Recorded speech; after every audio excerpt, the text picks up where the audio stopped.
Welcome to part one of our two-part Eagles Talent video chat interview with Stephanie Decker. In part one, Stephanie shares her heroic story of the day in 2012 that changed her life and reveals the most eye-opening things since becoming a double amputee. Stephanie also lets us in on how she has personally dealt with change and how she uses her message as a keynote speaker to help organizations and individuals overcome adversity. While talking with Stephanie, I couldn't help notice the fight that she has in her voice and the pure determination. It's not surprising that she is so inspiring to so many people. Stephanie Decker, welcome to our Eagles Talent video chat. Thank you so much for joining us. How are you doing today? I'm great. Thank you for having me.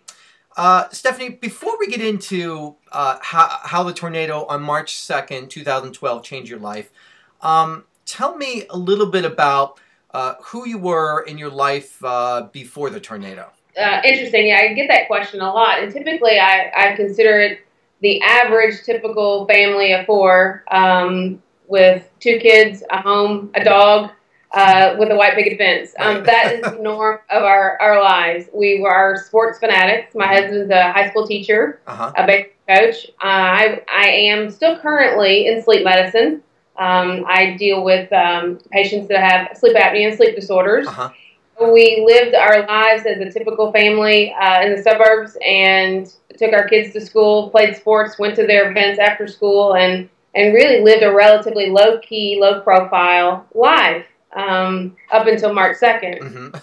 So briefly, talk about the day leading up to the tornado and then when it hit. You know, that day I went to work. I worked at the hospital here locally in town, and I traveled to work that morning. And interesting enough, the way the weather had become that day, several weather spotters were down from all over the United States, the weather chasers, tornado chasers that come down, and the hype was all over the news about the weather and how different of a storm that they had expected to come through that day.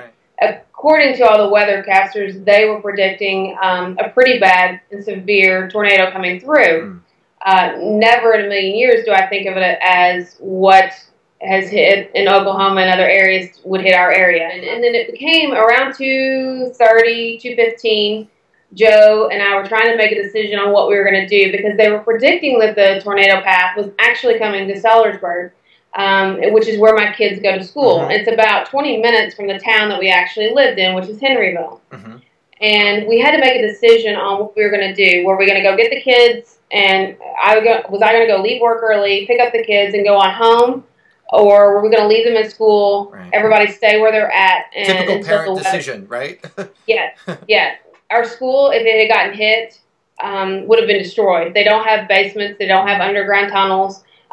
There is really no protection except out in the hallways of the school.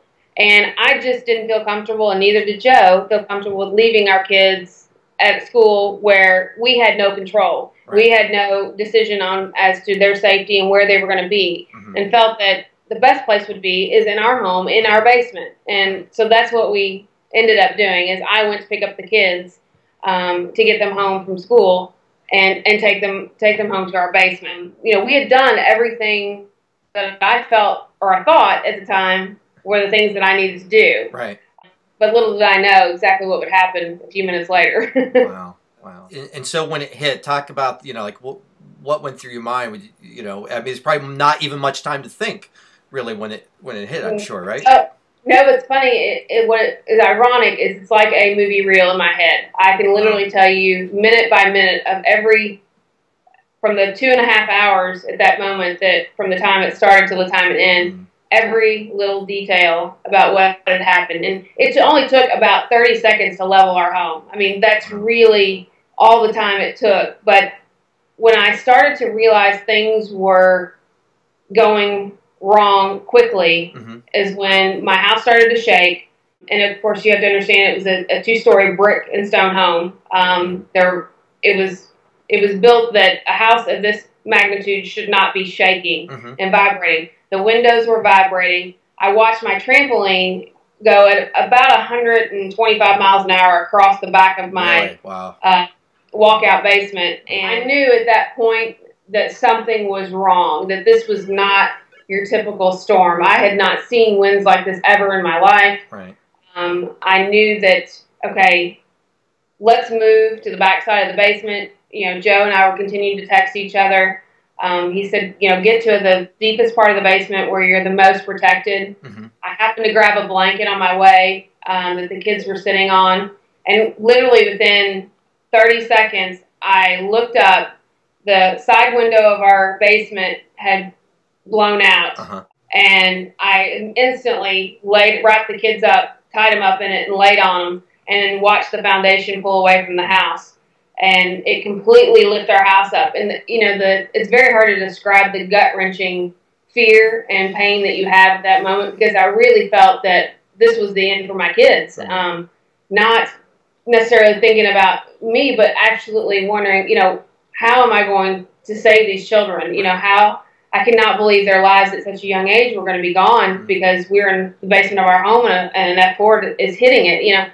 I told my kids I love you, and to get down. Mm-hmm. And I really thought my last words to them would have been, I love you. Mm-hmm. And at that point, the tornado actually destroyed our home. Right. Was there a moment that you realized for yourself things were much worse than that hit you? Like, wow, I think something happened to me. When did that really set into you? It was shortly after that, because because we were hit by 2 tornadoes. When the first one hit, which was the strongest one, uh-huh. And it actually peaked at 175 miles an hour at our home, a direct hit. And when it hit and it picked up the house, beams from our house were 20 feet long, and they were I-beams, and they supported the basement of the house. Mm-hmm. And one of them, when it was done, was wrapped like a pretzel, if that kind of gives you any inclination of how strong this storm was. And one of those beams I could see fall. And I knew it was going to fall on me, but I was covered in bricks and stone. And in order to get that off and get out of the way, I would have had to let go of my children that I was laying on and protecting. And my fear was that they would go up in the tornado. Mm. So I had to watch that beam fall. And I knew it was going to fall on my legs, and it did. And it sounded almost as a paper cutter that slices through. And it was at that moment I knew that my legs were crushed. I was hoping to survive the moment, first of all, getting through the tornado. Sure. Yeah.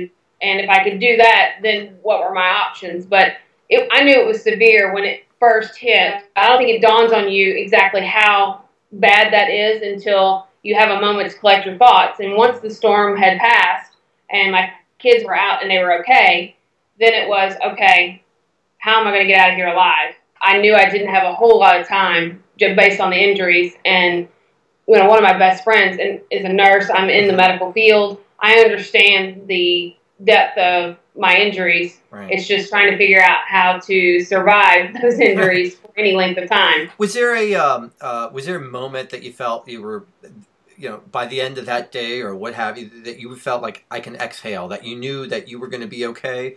I knew I was going to be okay once I made it to the trauma center. Right. 2.5 hours later, I already decided if I can make it this far, then we're gonna make it all the way. All the way, and right. I told Joe when he finally reached me at the small hospital, the first hospital, I said, it's going to be okay. At this point, I'm going to live. I have fought and battled to everything I had. I mean, the amount of strength it took to stay awake, to stay alert, to not allow my body to go into shock, to try to do everything I could to get my children in a place that they were protected and safe. I found out that day what I was made of.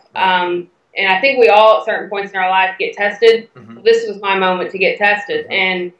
And I had decided that if I get through this, I'm not going anywhere. We're going to survive this. So as you look back, what's been the most eye-opening thing for you? I think one of the biggest things I've learned and experienced is how people are treated that are considered with disabilities. Mm-hmm. It has been heart-wrenching to see others that have gone and have disabilities that are treated so poorly, and how people are not, very thoughtful or think ahead or or even with, you know, ramps and steps and accessibility and how limited it is in most of the United States. I was never more shocked than to see how, you know, how limited accessibility was. That experiencing that firsthand. Yes, experiencing that firsthand and never noticing it before, and feeling how ignorant I was before all of this, and how I really was. It was very self-serving in our own lives, and how we kind of get into our own day-to-day roles of our own little world. And there is. Well, I was going to ask you, you know, how familiar, you know, you were with amputees before the tornado, right? Obviously, none. I had no experience with amputees, and you know, that's a big question I get a lot of now is, how did you go about finding what's out there and how to get to where you are? Because, you know, a lot of people look at me and they'll go, I want what you have. And I said, you know, that is great, and you can have what I have, but you have to be willing to do what I do behind the scenes. And that's what many don't realize up front is that the technology that I have only takes you so far. I mean, it is very much the person inside to determine if you're going to walk and do the things that I do, because of all the work that goes with it. And many amputees don't get up. They sit in a wheelchair and decide that, you know, they don't want to do it. And because it is a lot of work. I mean, you have to have the desire, the drive, the motivation to put the next foot forward, so to speak, and move on with your life and get those things back. And I knew nothing about amputees. I knew nothing about technology. I knew nothing about what was out there for amputees. And literally, I got on the computer and started researching. Life goes on, you know, because I have injuries and my legs are gone, you know, life goes on. And it has been a huge healing process for my children to watch me move on. You know, if I was stuck and decided not to get up and not to motivate myself and move forward and find all the options, if they haven't seen me, they didn't see me fight and advocate for myself, what kind of lesson am I teaching them? It's not something I would want to teach them. I want them to understand that we all get thrown curveballs in our life. You fight for what you want. You learn that you are going to have tough times. You've got to figure out how to deal with them and the best way to deal with them and move on. And that's the kind of legacy I want to leave for my kids, is that they know that their mom is one that never will give up, will never quit fighting, will never quit fighting for them, and will always advocate and help for others as well. You know, we've kind of opened our and expanded our horizons a little bit, just because we now realize this isn't all about us anymore. You know, there's a whole lot of other people out there. In the profession that we're in, the speaking business, we work with a lot of organizations, and they go through change. And think about, you know, change can happen in a moment or over time. But there are people, whether in a business or personally, constantly, you know, facing challenges, whether, you know, in an industry or personal adversity. So when you speak, what's the message that's really important that you want to share with the audience? Fear is part of human nature.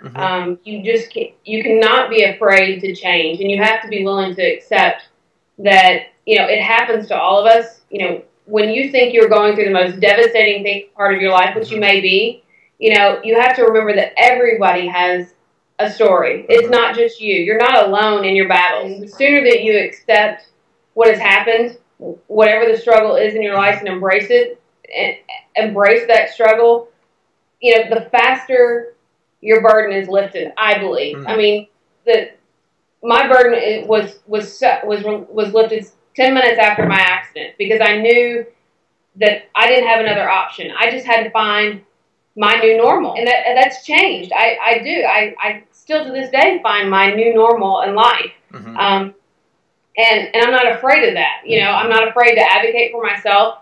And in that, I've learned that I'm advocating for others, whether I admit to or not. You know, having a positive attitude and looking for the purpose is the only option that you have. And one of my quotes that I always usually end with is, you know, that the only limitations in life are the limits that you set on yourself. You know, you can't let yourself be limited, and that goes in embracing change and struggle. At some point, you have to decide what's best for you and where you want to be. And you have to set those goals. And you have to work to achieve those goals. What doesn't kill you makes you strong.